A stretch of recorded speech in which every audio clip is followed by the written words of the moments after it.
Anthony's voice அன்பு தோழர்களே, அன்புள்ளங்களை உங்கள் அனைவரையும் சந்திப்பதில் பெரும் மகிழ்ச்சி.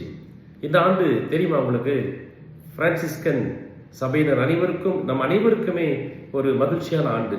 திருச்சபை திருத்தந்தை வழியாக திருத்தந்தை நமக்கு பிரான்சிஸ் அசிசியாருடைய யூபிலி ஆண்டாக, புனித ஆண்டாக அறிவித்திருக்கிறது. பிரான்சிஸ் அசிசியார் இறந்த 800வது ஆண்டை நினைவுபடுத்தும் விதமாக திருச்சபையிலே ஒரு மறுமலர்ச்சி ஏற்படுத்த வேண்டும், ஆன்மீகம் வேண்டும், பிரான்சிஸ்கன் ஆன்மீகம் வேண்டும் என்ற நோக்கத்தோடு திருச்சபையில் திருத்தந்தையை இந்த ஆண்டை புனித ஆண்டாக அறிவித்திருக்கிறார். ஆக இதில் நிறைய பலன்கள் உண்டு, பரிபூர்ண பலன்கள் உண்டு.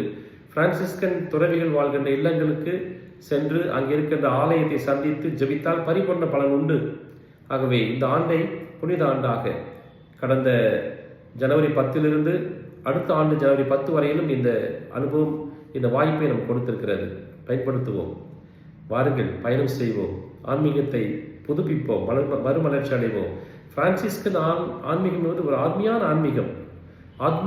ஆன்மீகம், எளிமையான ஆன்மீகம், இயற்கையின் புனிதர், அமைதியின் தூதர். ஆக இந்த ஆன்மீகத்தை நாமும் பின்பற்றுவதில் முன்னுரிமை கொடுப்போம். வாழ்வும் வளர்வோம், பிறரையும் வாழ அடைப்போம்.